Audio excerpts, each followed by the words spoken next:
saya Ibu Musdalifah, orang tua dari Muhammad Rizky Jupri. Nama saya Ibu Salma, anak saya bernama Wais.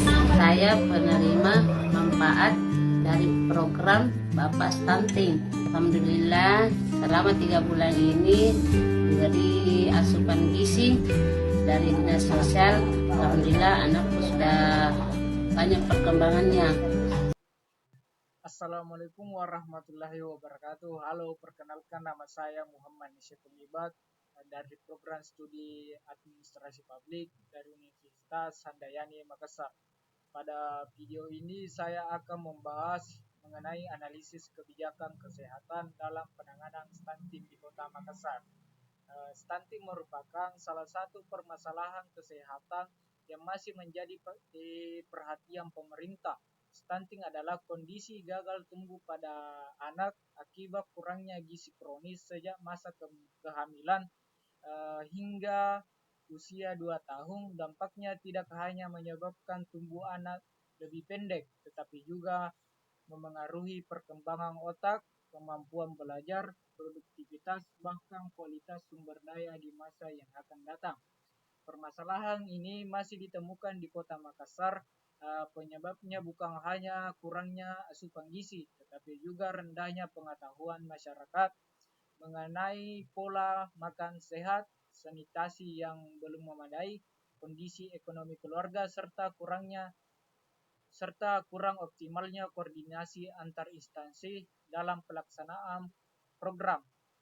Berdasarkan teori stakeholder, penanganan stunting tidak dapat dilakukan oleh satu pihak saja, tetapi banyak aktor yang terlibat, yaitu pemerintah Kota Makassar, Dinas Kesehatan, BKBN, Puskesmas, Posyandu, tenaga kesehatan, kader kesehatan, serta pemerintah kecamatan dan kelurahan, organisasi masyarakat, hingga keluarga sebagai pihak paling dekat dengan baik.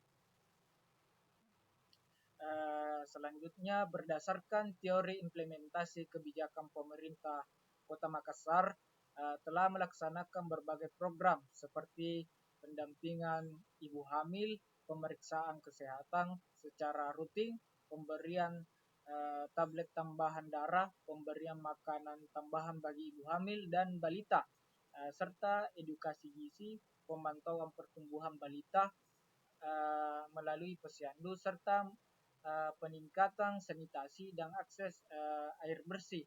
Kemudian menggunakan model analisis kebijakan William and Dunn. Kebijakan ini dapat dievaluasi melalui 6 indikator. Yang pertama yaitu efektivitas.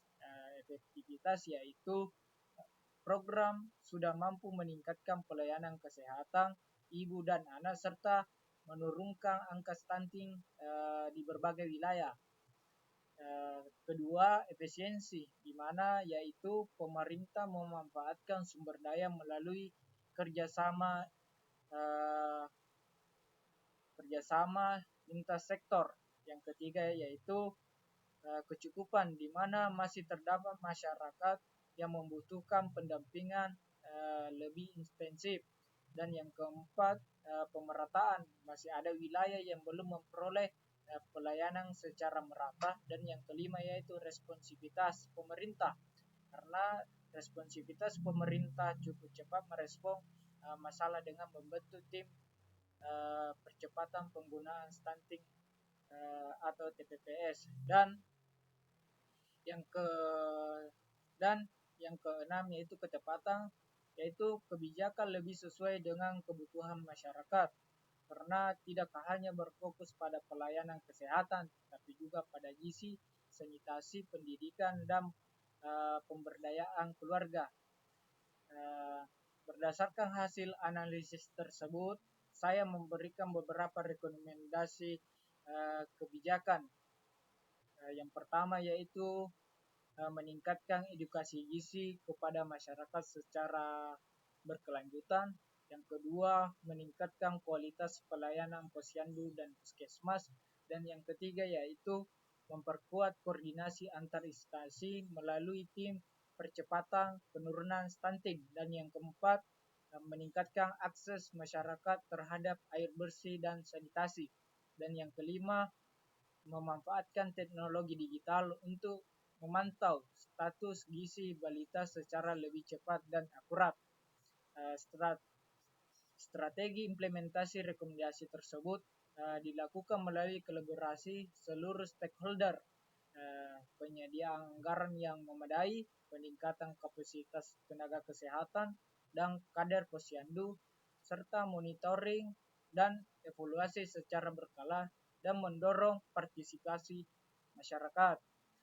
Apabila rekomendasi tersebut diterapkan secara konsisten, maka manfaat yang diharapkan adalah meningkatkan kesadaran masyarakat mengenai pentingnya gizi, meningkatnya kualitas pelayanan kesehatan ibu dan anak, serta menurunnya angka stunting di Kota Makassar, serta terciptanya generasi yang sehat, cerdas, produktif, dan berkualitas.